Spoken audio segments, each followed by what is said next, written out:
Seguimos con el tema bíblico y hoy vamos a dar comienzo a hablar sobre la historia de la salvación. Pero primero nos ponemos en oración, en el nombre del Padre, del Hijo y del Espíritu Santo. Amén. Y le pedimos al Espíritu Santo que nos venga a asistir. Ven Espíritu Santo de Dios, ven a compartir, ven a bendecir y a derramarte con tu poder y tu gloria. Ven a dar sabiduría, ven a dar entendimiento, ven a abrir los corazones, ven a dar la luz que proviene de ti, la luz que trae la fe, la esperanza y el don más sagrado y grandioso de Dios, que es el amor. Amor por lo que hacemos, amor por lo que tenemos, amor por los regalos inmensos, los dones de Dios regalados a la humanidad y al hombre entero. Ven Espíritu Santo.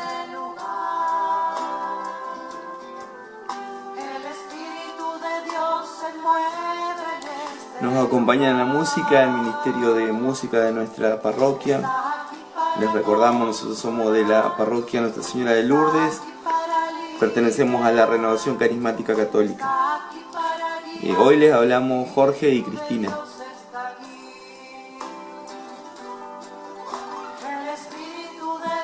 Bien, hermanos, vamos a dar comienzo entonces específicamente a nuestro curso de Biblia, hoy con la historia de salvación.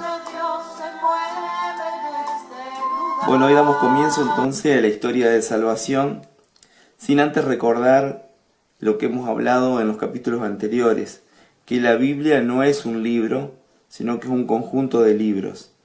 Y también una cosa importante, ¿se acuerdan que nosotros habíamos dicho que la Biblia no es un libro de ciencia? También por esto decimos que la Biblia no está reñida con la ciencia, no está para dar explicaciones científicas, sino para dar respuestas de fe a las personas que lo buscan, que buscan al Señor de corazón.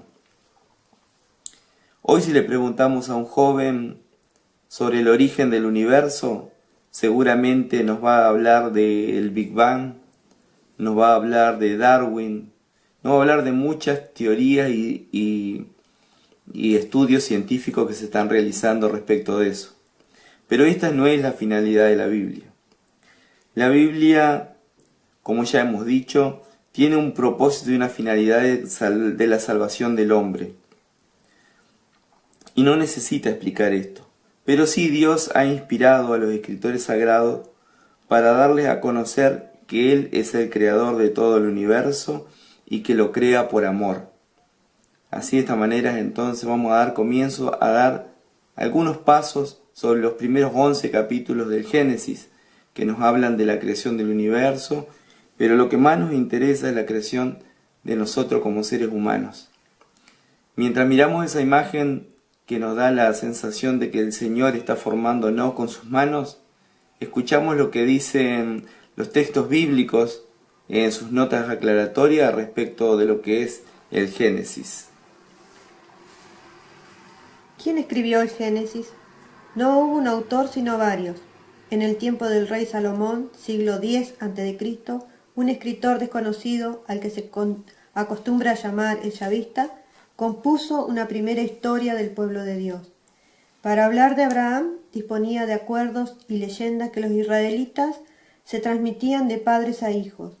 Para la primera parte del Génesis, en que no se trata propiamente de historia, utilizó la literatura de los babilonios.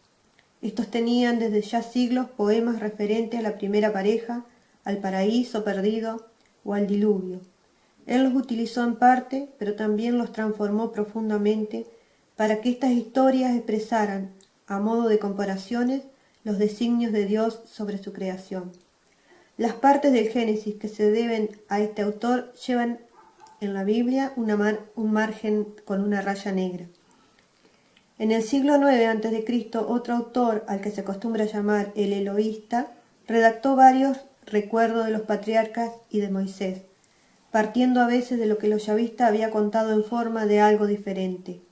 Luego de estos dos relatos se hizo uno solo, mezclando a veces frases de ambos cuando contaban el mismo suceso.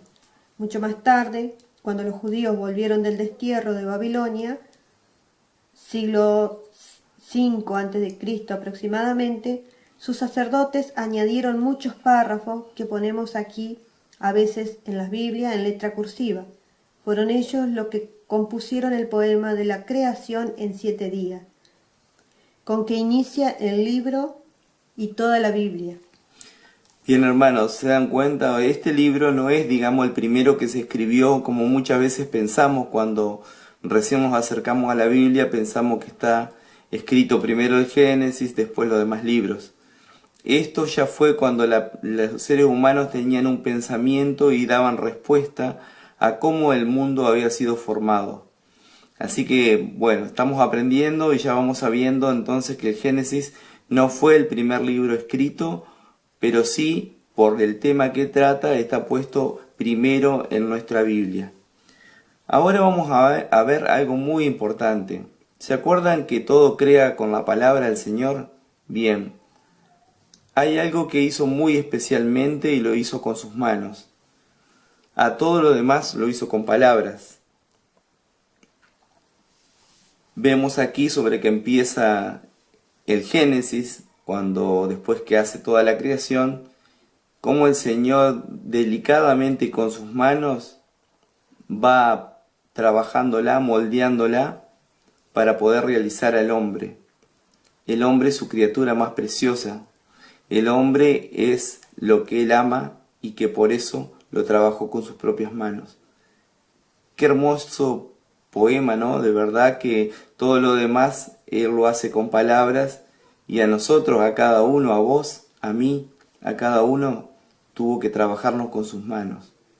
Gloria al Señor por esta tarea tan Entonces, mientras miramos esta imagen de un niño, ¿cuántos de ustedes también en su familia cuando nace un hijo o hay un nieto en la familia o un sobrino, nos miramos en torno a él y vemos la profundidad de Dios, como Dios sigue confiando en el hombre y estas criaturas que también fuimos nosotros, las fue moldeando con sus manos el Señor? Qué hermoso poema que describe entonces el Génesis para decir que toda la creación está en nuestras manos. Esta casa común, como dice el Papa, se nos ha sido confiada para cuidarla y seguir multiplicándonos y ser fecundos. Muchas partes del Génesis hablan de ser fecundos, de poder disfrutar a pleno de este Edén, de este paraíso que el Señor nos dio. Y pensó en nosotros y también nos hizo varón y mujer, ¿no? Y qué bueno en el versículo 25 del capítulo 2, cuando dice que el hombre y la mujer estaban desnudos y no tenían vergüenza. Ahí nos está hablando de la misma dignidad, tanto para hombres y la mujer. El hombre y la mujer no es alguien uno más digno que el otro, sino que la creación de Dios es una sola. Cuando dice que seamos una sola carne, se refiere a ser la misma dignidad, la misma mirada tiene Dios sobre el hombre y la mujer. No es uno más que el otro. En más de una vez cita estas partes el Evangelio, siendo que se hizo en una comunidad muy patriarcal donde podían haber ignorado a la mujer. Pero Dios inspiró a los escritores sagrados para que puedan poner la verdad de lo que siente el Señor por su criatura, por el hombre y la mujer con la misma dignidad. Bien, pasamos entonces al llamado de Abraham que ustedes leyeron en la Biblia y que ahora comenzamos. Bien, ¿se acuerdan que habíamos quedado que leíamos Génesis 12 del 1 al 9? Bien, ahí relata cuando el Señor lo llama a Abraham y le promete una tierra y le promete una descendencia abundante. Nosotros ahí hemos hecho una escala de tiempo donde ustedes pueden ver que Abraham, este llamado, Abraham lo recibe 2000 años antes de Cristo. O sea que estamos hablando de una población, como yo les mostraba en una de las imágenes anteriores, que la familia de Abraham era numerosa, o sea, con animales y con esclavos, mucha gente, no es una familia de 4 personas. y ellos salen porque eran pueblos nómades, donde habitualmente había pasturas y había agua para los animales que tenían.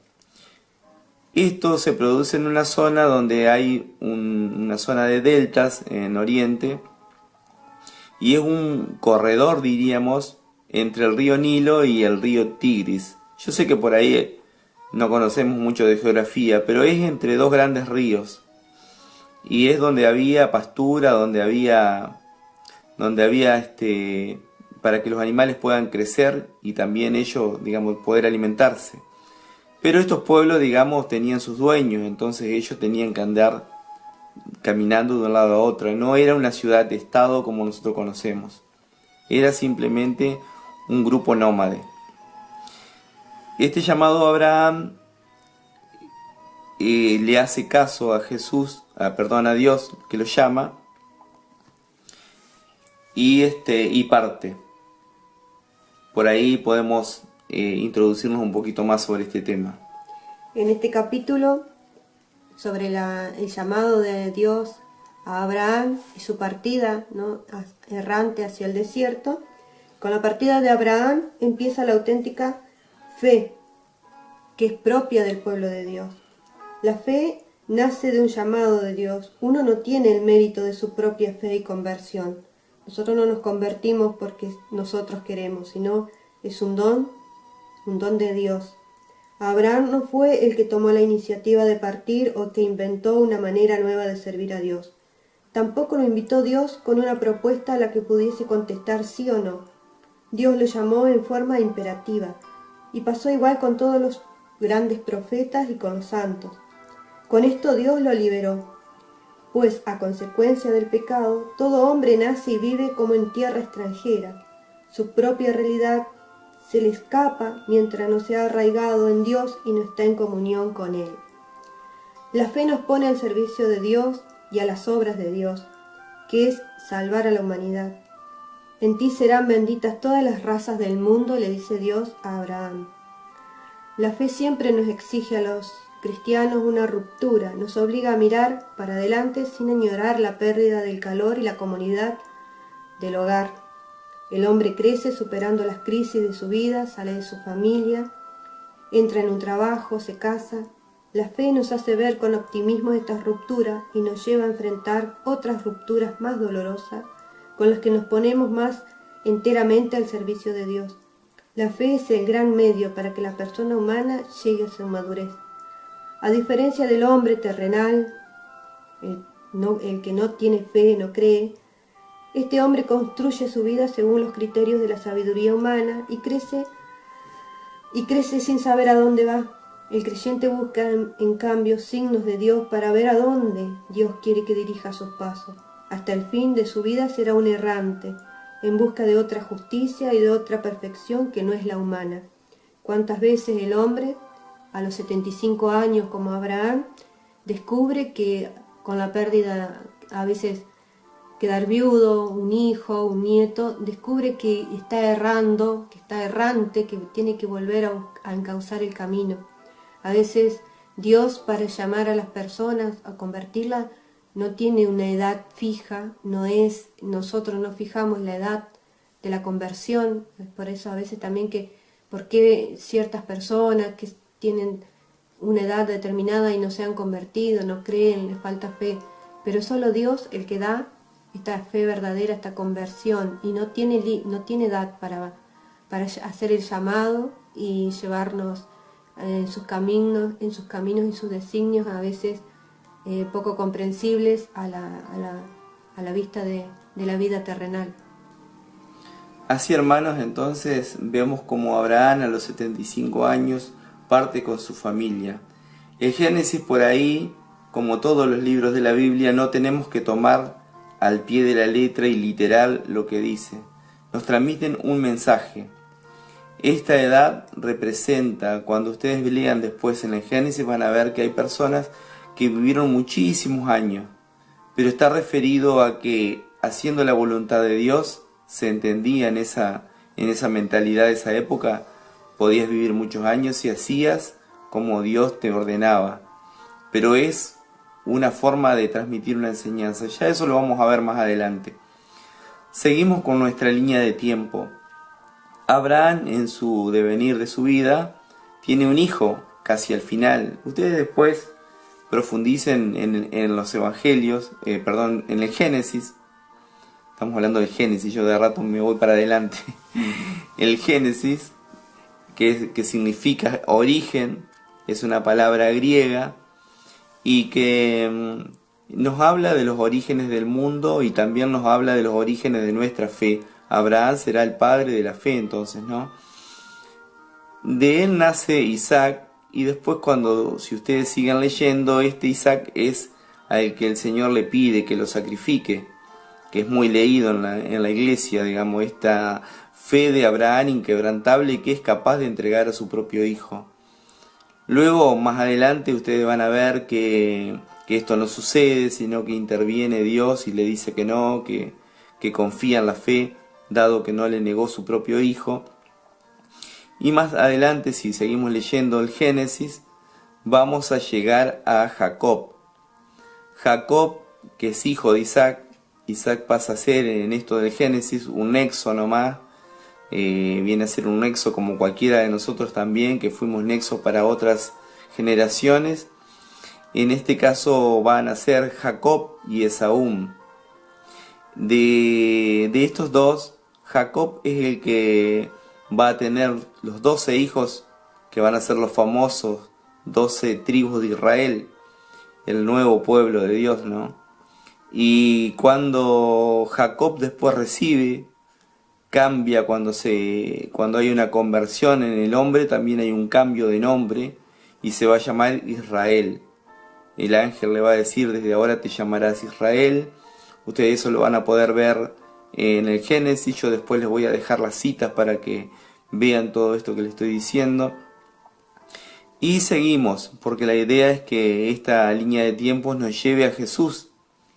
Así que vamos a seguir adelante descubriendo y viendo cómo Dios se va manifestando su pueblo a través de los tiempos y cómo Dios es siempre fiel y el hombre siempre está buscando atajos, está buscando formas de hacer la suya, ¿no? De estos 12 hijos de Jacob, hay uno, el último, que es hijo de Raquel, que no podía tener hijos, la mujer de Jacob. Recuerden que los patriarcas tenían muchas mujeres, no tenían una, tenían muchas mujeres. La cultura y el tiempo fue cambiando, ¿no? Y bueno, de Raquel va a nacer José. José yo los voy a invitar para que después lo profundicen un poco más, porque van a encontrar muchas que en la Biblia se llaman tipologías, que son semejanzas con Jesús. Así que después van a ver que a este José lo van a vender por 20 monedas. ¿Se acuerdan que después a Jesús lo venden por 30? Sus hermanos los entregan y a Jesús también lo entregaron. Entonces hay una tipología, se llama, que es una comparación en este José. Este José que lo venden sus hermanos, no queda abandonado por Dios, sino que lo compra una caravana que andaba en el desierto y va a parar a la casa de un hacendado rico en Egipto, que para esto ya Egipto era una civilización estado. Estamos hablando ya de esto pasado 400 años de la salida de Abraham. Y este José, el Señor le habla en sueños, que tiene el don de Dios de discernir los sueños de las personas. Bueno, queda en una casa, después yo le voy a indicar los versículos, en la casa donde está la mujer del hacendado del terrateniente donde fue a servir como esclavo, se enamora de él. Aparentemente José, por lo que dice la Biblia, era una persona agradable y linda, digamos. La mujer de este hacendado se enamora de él y trata de seducirlo. y bueno, él no acepta, digamos, esto porque iba en contra de las normas del Señor, y entonces ella por despechada, diríamos, lo denuncia como que la quiso violar, digamos. La cosa es que José termina preso y en la cárcel, junto con él había otros presos, ¿no? Y habían caído en desgracia unos servidores del faraón de Egipto. Uno era el copero y el otro el panadero del faraón.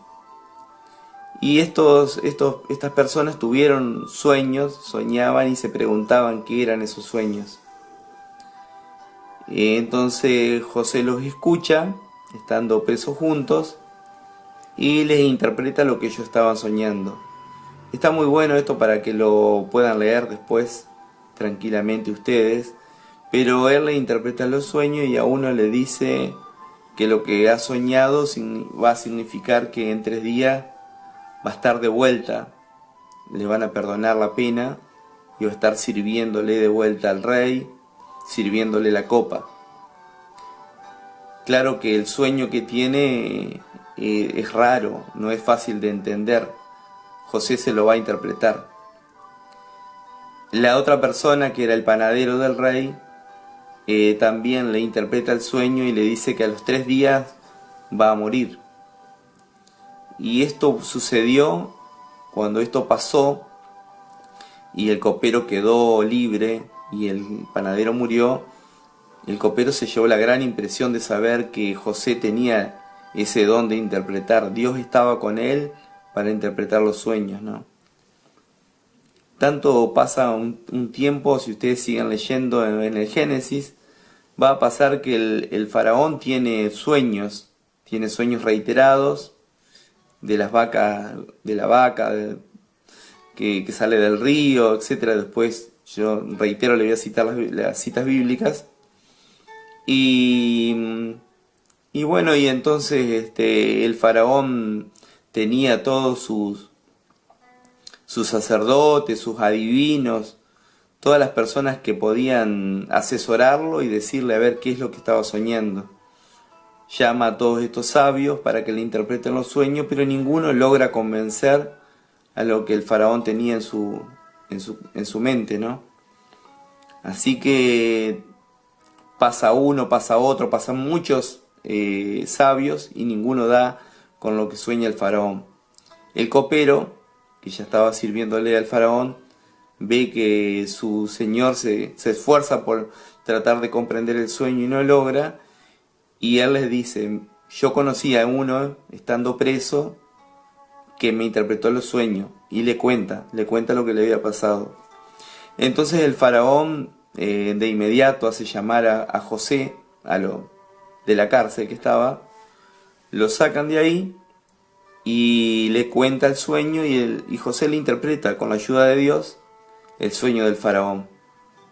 De esta manera el faraón se siente conforme con lo que José le dice, y todo lo que va a decirle José va a pasar, y sucede. Es así que José queda como un funcionario, como un alto funcionario del faraón de Egipto. Luego sus hermanos, mucho tiempo después, a raíz de una gran hambruna que había en esa zona, tienen que ir a Egipto a poder alimentarse, a comprar los granos que necesitaban y demás. Y ahí se lo van a encontrar a su hermano, que ahora, el hermano que ellos habían vendido, ahora es un alto funcionario. Y como el hermano, a pesar de lo que le habían hecho, perdona. Es un signo también del perdón de Dios, que José perdone a sus hermanos, los reciba, y es más, le pide que lo traigan al Padre. Ustedes van a poder leer eso, yo les voy a indicar bien las citas, pero ya estamos llegando a 1500 años antes de Cristo. Ahora el pueblo de Israel está en Egipto, y va a pasar, una vez que muera José, van a pasar muchos otros faraones, y se van a olvidar de este José, y van a empezar a someter al pueblo elegido, al pueblo de Israel. Lo van a esclavizar. Y eso lo vamos a ver en un próximo seguro tema que vamos a tratar.